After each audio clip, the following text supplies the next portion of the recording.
Sí.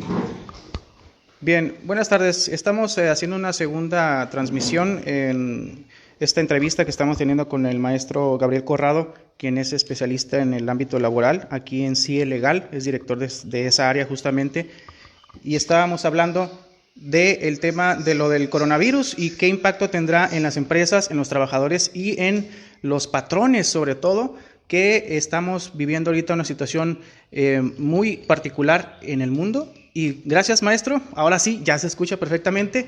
Vamos a iniciar con las preguntas en relación a este tema del coronavirus. Por favor, si nos puede volver a repetir un poco el contexto de lo que está ocurriendo en el mundo con esta situación y lo que se viene, porque viene una recesión económica muy fuerte, el impacto en las empresas y qué perspectiva hay o qué es lo que cree que vaya a pasar y qué se tiene que hacer, sobre todo para las personas que son trabajadores o patrones, qué tendrán que hacer y qué medidas deberán tomar.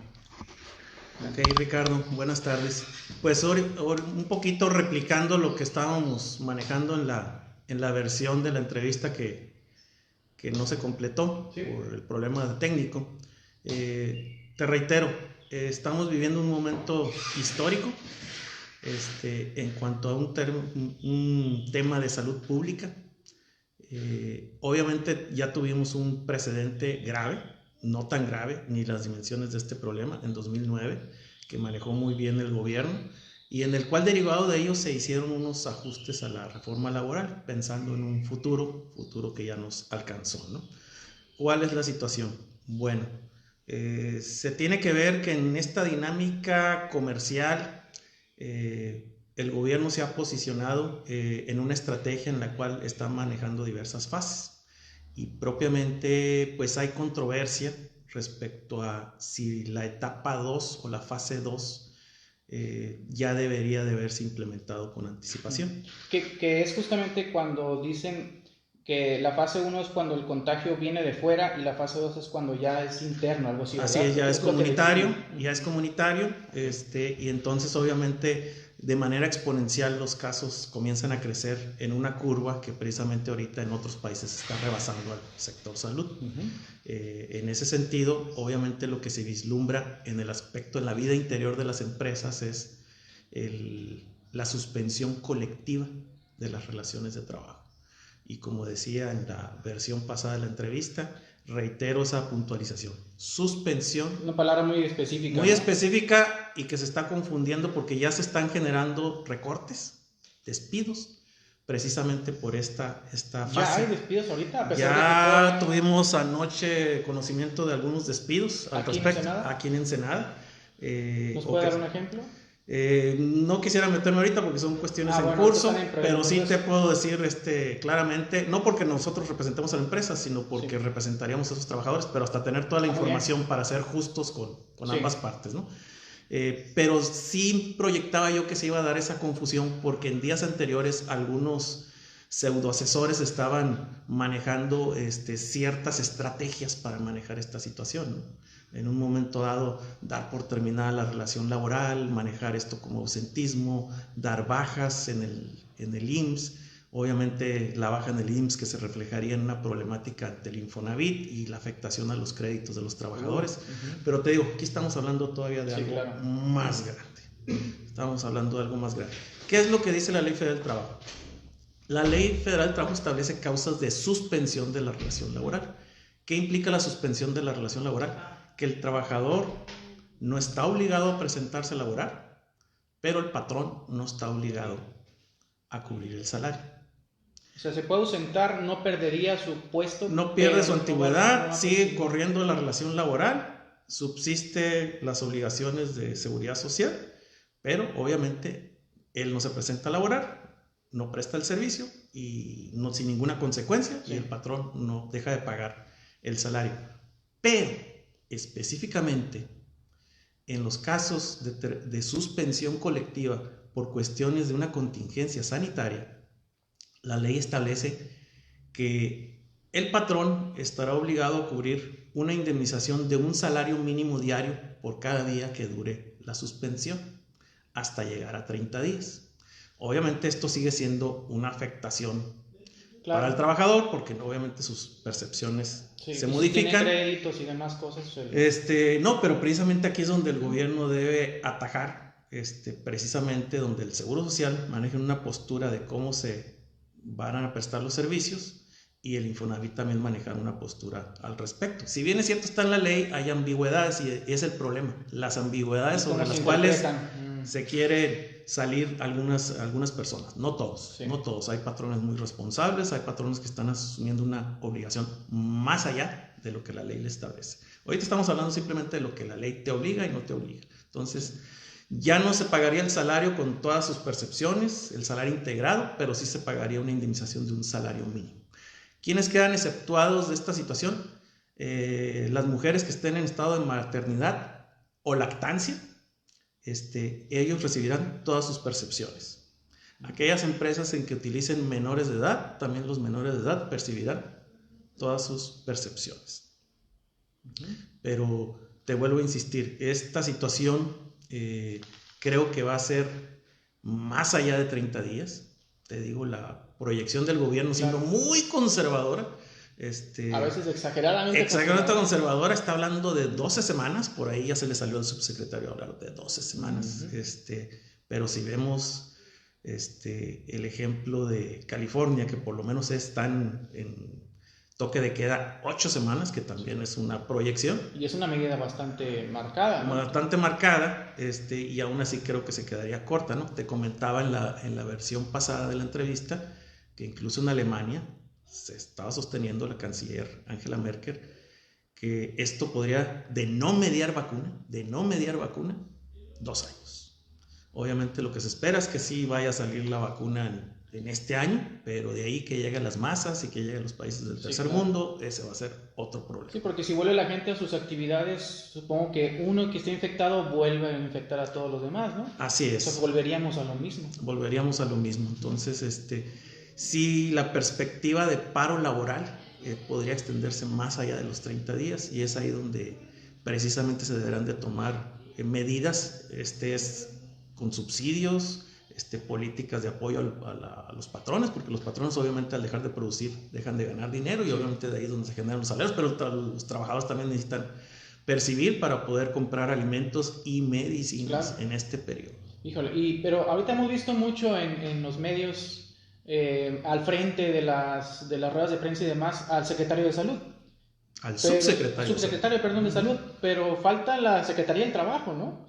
La titular de la Secretaría del Trabajo, sería interesante que tocar estos temas, de qué medidas van a tomar. Sí, ya debería de haber un posicionamiento. Sí.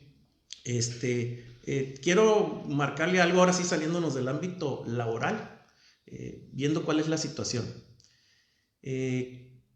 Constitucionalmente, el Congreso de la Unión es el que está facultado para suspender o restringir de manera total o parcial en el país los derechos y las garantías individuales.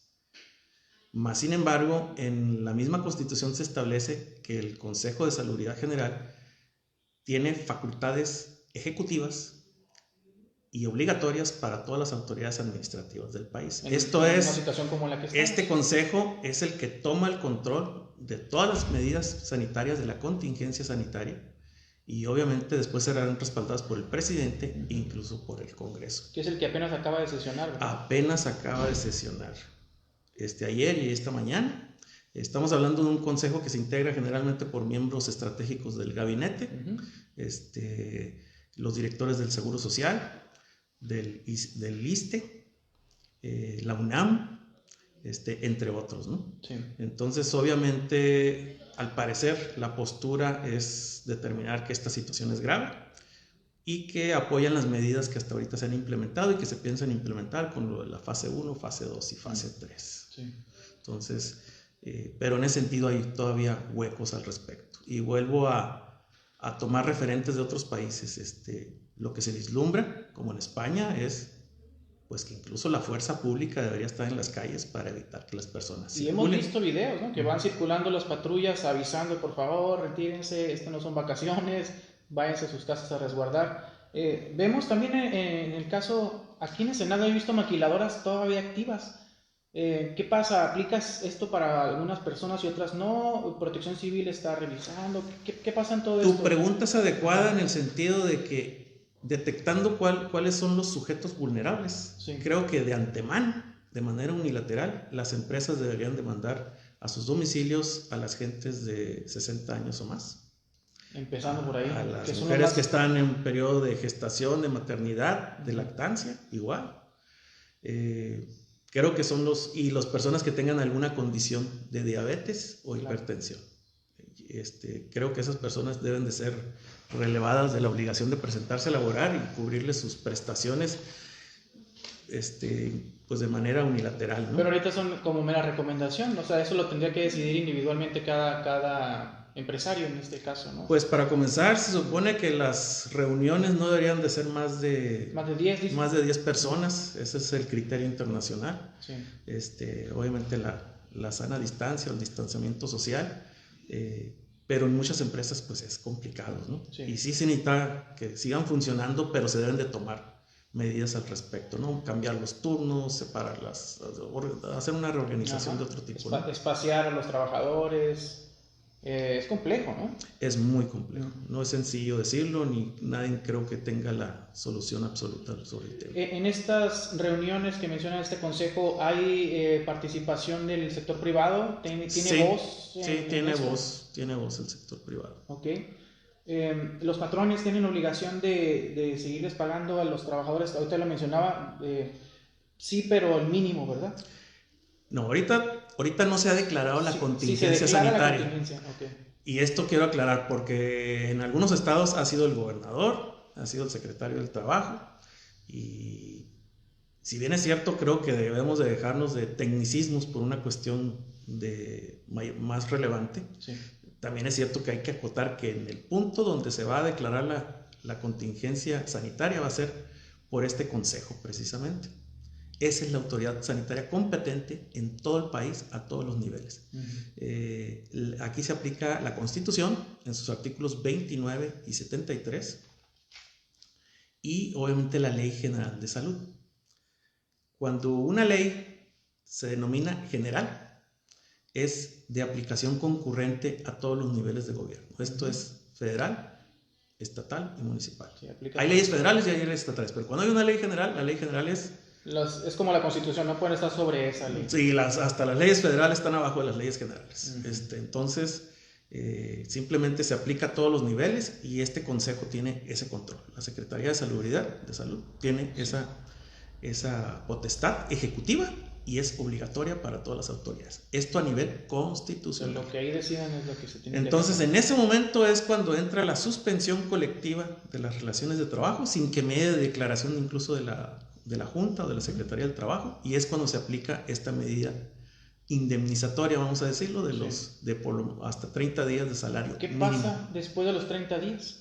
¿Qué pasa después? ¿Está contemplado en la ley o no está contemplado? No está contemplado. Lo que está contemplado es la revisión de si subsisten las causas de la suspensión, y obviamente en estas proyecciones que estamos hablando va a subsistir. Seguro. Yo creo que unas 2 o 3 veces más todavía se vaya a replicar. Sí. Quiero pensar que entre las medidas que se dictaminen es que también se extiendan otros 30 días de salario, otros 30 días de salario, otros 30 días de salario. El sector patronal obviamente puede protestar diciendo, oye, yo he cerrado mi producción y me está costando, pero pues ¿qué hacemos, no? Sí. Sí es un costo, es un daño económico, pero le digo, pues es una cuestión relevante, ¿no? Aquí estamos una colisión de derechos, donde los derechos de la colectividad o el derecho humano se sobrepone a los principios incluso de nivel privado, ¿no? ¿Los sindicatos cree que vayan a tener posicionamientos en torno a esto? ¿O si ha escuchado usted algo de los sindicatos? ¿Qué postura van a tomar hacia sus agremiados o socios? ¿No? Pues puede ser que obviamente ejerciendo su potestad de libertad sindical y de negociación colectiva quieran imponer mediante algún procedimiento de huelga, el que se den condiciones superiores a las que señala la ley para esta contingencia, que propiamente sería que les pagaran casi todas las prestaciones o obviamente mucho más arriba del mínimo, ¿no? Sí. Eso implica que pues, puede haber manifestaciones, marchas, protestas. Sí, pero si volvemos a las marchas y protestas, nos volvemos otra vez, y si se declara la restricción de los derechos, sí, y entra una, no digo ley marcial, pero sí obviamente, como lo que hablamos en España, detienen a unas personas porque van a misa, y pues ellos podrían hablar de su libertad religiosa, pero no, aquí hay una restricción, te vas a tu casa, por encima, ¿no? Va por encima.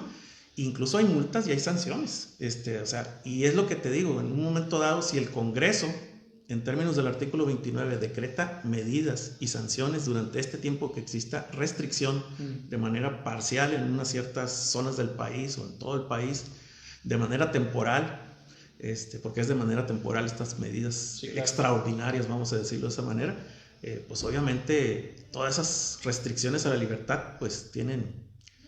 Pues es un tipo de ponderaciones, ¿no? Donde las restricciones de los derechos individuales, de los derechos humanos, son válidos, porque los derechos humanos no son absolutos, y están, pues, la colectividad por encima, ¿no? Sí.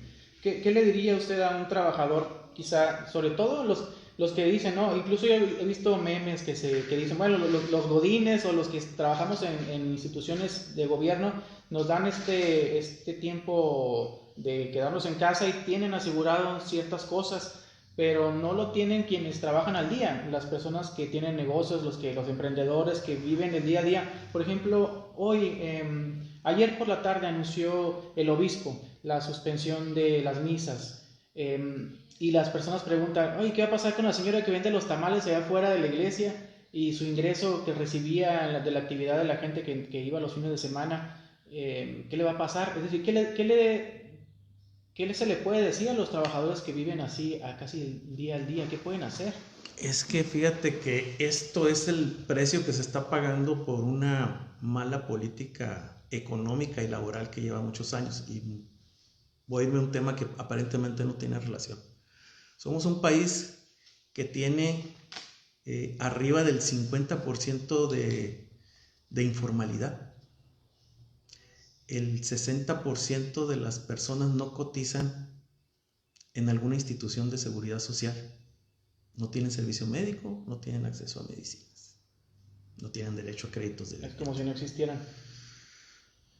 Pues sí, algunos por decisión propia, otros porque el sistema es injusto y otros porque desde hace años las autoridades lo permitieron. Mientras se sanciona a los contribuyentes cautivos, no se persigue a los informales. Se le carga la mano a un solo sector y aquí se está cobrando precio. Y otra vez se le está cargando la mano al sector que sí cumple, que es formal, porque obviamente tendrá que pagar salarios a pesar de que tenga cero producción, o que cierre la negociación. Entonces, sí, la persona que vende los tamales o que de alguna manera informal se le manda a su casa y no tiene seguridad social y obviamente no está en nómina, no está registrado por las empresas ante las instituciones de seguridad social, pues obviamente, como dices tú acertadamente, es como si no existiera y como que si no tuviera derechos. Claro que los tiene, sí, claro. Y claro que lo puede demandar, pero lo va a demandar en tribunales que ahorita están cerrados a nivel federal y estatal hasta el 20 de abril por lo menos. No hay tribunales. Qué ahorita compleja la situación. No hay tribunales abiertos ahorita. Esa es otra cuestión. Juzgados también cerrados. Juzgados cerrados, obviamente solo para casos graves, cuestiones de peligrar la integridad física o la libertad de las personas. Y ahorita no se pueden ni casar ni divorciar las personas de manera formal. Hay un chiste, un meme al respecto en las redes sociales, ¿no? De los que les están dando la segunda oportunidad para que lo piensen, ¿no? ¿Cuál es la perspectiva? ¿Cómo lo ve en las próximas semanas? ¿Hacia dónde tienen que irse perfilando los patrones, digamos, en este tema? ¿Qué tienen que ir previendo para sus empresas? Creo que a nivel de organizaciones patronales y con la voz que tengan en el consejo, pues pedir que obviamente se le den ciertos beneficios fiscales por estas erogaciones en salarios y en prestaciones que le den a los trabajadores en estos momentos de producción, de que no hay producción, ¿no? Eso se le pediría obviamente a los patrones formales e informales. Les pido que cumplan la ley por una cuestión de humanidad, de ética y simplemente de principio de cumplimiento de la ley, a efecto de establecer pues aguantar los primeros 30 días, a lo mejor con lo del salario mínimo, pero como si esto se extiende, que se va a extender, pues ver otro tipo de opciones. Creo que el diálogo como sociedad debe prevalecer. No debemos estar esperanzados que el gobierno tome todas las decisiones por nosotros. Creo que se ha visto precisamente que la misma sociedad ha reaccionado. Fueron antes, ¿no? El TEC de Monterrey, por ejemplo, que decidió suspender clases antes de que hubiera incluso recomendaciones para ello. Es decir, la sociedad civil se ha adelantado a las decisiones de gobierno. No, incluso el tema de la mayoría de los restaurantes del Valle, sí, donde ya cierra temporalmente. Los gimnasios unilateralmente también han tomado esas medidas. Nos falta que los bares también tomen esa determinación. Y los que lo han hecho bien y los que lo piensan hacer, pues qué bueno, decídanse. Creo que es lo que conviene, ¿no? Como entre sociedad. Más rápido se resuelva y se haga la cuarentena, más rápido más rápido saldremos de esto. Esa es la crítica al gobierno. Sí. Que precisamente si esto hubiera comenzado antes, ya estaríamos en un proceso más corto. No digo que vayamos a salir el mes que viene, ¿no? Sí. Digo que va a ser más corto de 12 semanas o de 2 años, ¿no? Dice Mía, es imposible cerrar todos los negocios. No, de hecho, en todos los países el criterio es tiendas de alimentos, farmacias tienen que prevalecer. De hecho, en un discurso histórico de la canciller alemana Angela Merkel, hizo una mención sobre los cajeros de los mercados, los que trabajan en las cajas, porque dice se están exponiendo día a día con el cúmulo de gente, con el manejo del dinero en efectivo. Se están exponiendo y obviamente recibían una felicitación, ¿no? Ya como héroes a los cajeros de los mercados. Los cajeros de los mercados, porque ahí están. Mantienen activa la economía. Las opciones de poder. Entonces, pues sí, evitar compras de pánico. Hay que ser solidarios con los que no tienen el poder adquisitivo o que por la falta de información no tuvieron pánico antes, ¿no? Evitemos el pánico, tomemos decisiones inteligentes y solidarias. Menciona Victoria Gutiérrez, ¿qué se puede hacer para que los trabajadores informales se les garantice sustento por este mes? Pues tendrían que ejercer alguna acción laboral, buscar la inscripción ante los institutos de seguridad social. Pero esos son procesos legales que tardan y vuelvo a reiterar, el problema es que están cerrados hasta el 20 de abril. O sea, no hay buena perspectiva ahorita para... No hay una perspectiva, el panorama no es nada halagador. Aquí creo que lo que sustituyó al Seguro Popular pues debe de asumir esa situación, pero lo que se maneja en redes sociales, la prensa, es que propiamente no hay medicamentos, no hay atención y... Esperemos que no suceda lo de Italia, ¿no? Que entremos a medicina de guerra, que se escoja a quién se atiende y a quién no. Así es. Ojalá que no. También hemos visto mucho que comparten en redes sociales el de consumir a los negocios locales, consumirle al señor de las abarrotes o la tiendita. ¿Ese sirve? ¿Ayuda? Sí, ayuda porque evita obviamente que se hagan los tumultos o las acumulaciones de personas en los supermercados, en las grandes tiendas de servicio. Algunos ya se han posicionado de que van a contar las gentes que están adentro de 50 en 50, que no suba ese número con una medida como prudencia. Pero sí, en este momento ayudamos a ese sector emprendedor, dada la cercanía, no se tiene que circular mucho, se ayuda, esa es una gran medida. Y son los más débiles, digamos, ¿no? En términos de poder resistir todo ese tiempo, más de 30 días sin ingresos. Y por su tipo de inventarios manejan mucha latería y ahorita consumir alimentos en lata creo que es lo más prudente. Es prudente, ok. ¿Qué otras recomendaciones le daría, ahora te hablado de los patrones, a los trabajadores? ¿Qué más les puede decir? Si le llegan y le dicen, ¿sabes qué? Pues el coronavirus está muy feo, bye, hasta aquí llegaste. ¿Se pueden defender de alguna manera? ¿Hay vías, rutas para evitar que los despidan en lugar de que los suspendan? No, claro que están las acciones legales ahí en la ley, ¿no? Y ahí pueden acercarse con ustedes incluso, ¿verdad? Pues buscamos dar la asesoría y que la gente tenga una cierta certidumbre y certeza de lo que pueden hacer en estos días. Obviamente sus derechos, incluso los plazos están interrumpidos. No hay que desesperarse. Cuando alguien es despedido injustificadamente tiene hasta 2 meses para demandar. y si el último día es inhábil, pues hasta que sea hábil, y en este caso pues obviamente lo que suceda en estos días no están perdiendo sus derechos, hay que tomar medidas con la asesoría adecuada. Será complicado porque ahorita la necesidad inmediata de ingreso y de adquirir alimentos y medicinas pues es apremiante, ¿no? Ok, perfecto. ¿Qué otra recomendación nos pudiera dar? Si una persona, por ejemplo, en un supuesto, en una maquiladora, uno de los empleados presenta síntomas que son similares al coronavirus, ¿qué procede ahí? ¿Qué debe hacer el patrón? ¿Qué medidas debe tomar? ¿Cerrar todo? ¿Paralizar? ¿O cuál es el procedimiento que sugiere que se pueda hacer ahí? Volvemos a medidas que son de carácter unilateral y voluntario.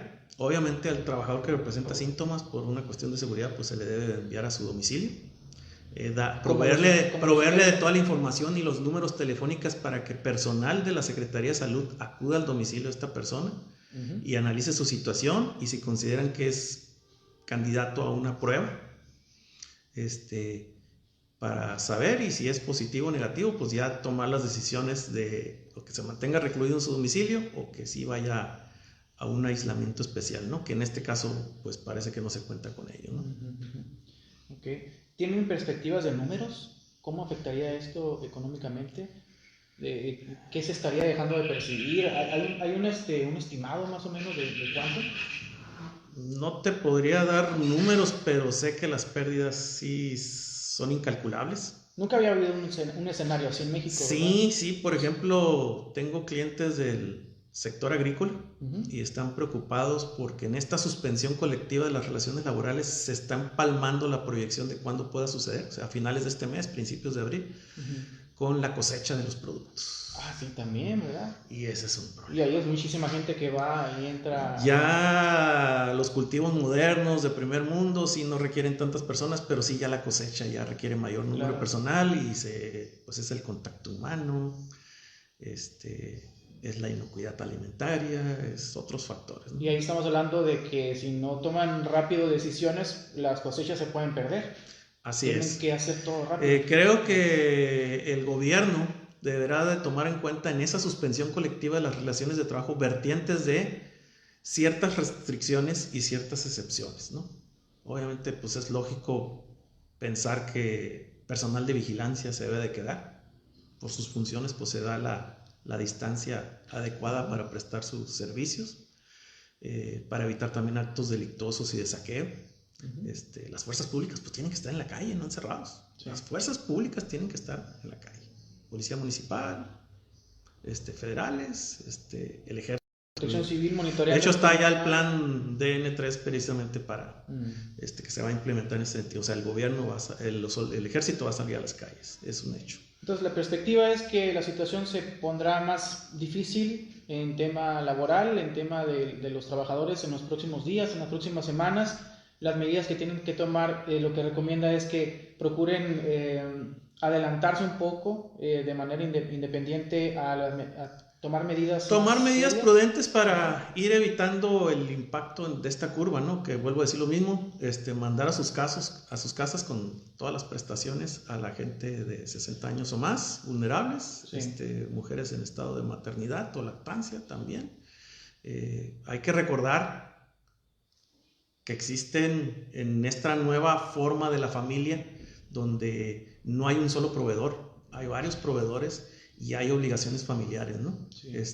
Se cuida a un niño enfermo, con autismo, con cáncer, a una persona de la tercera edad, se requiere flexibilidad laboral, los niños los van a mandar los mandaron a sus casas, entonces pues se necesita que la parte patronal tenga esa flexibilidad de criterio para no entorpecer estas dinámicas laborales, y sí, ir progresivamente, pues ir mandando a la gente a su casa, tomar medidas, tener un estudio o tomar decisiones sobre quiénes se deberían de quedar para el mantenimiento de máquinas, la planta, la vigilancia de las instalaciones para evitar saqueos y actos criminales.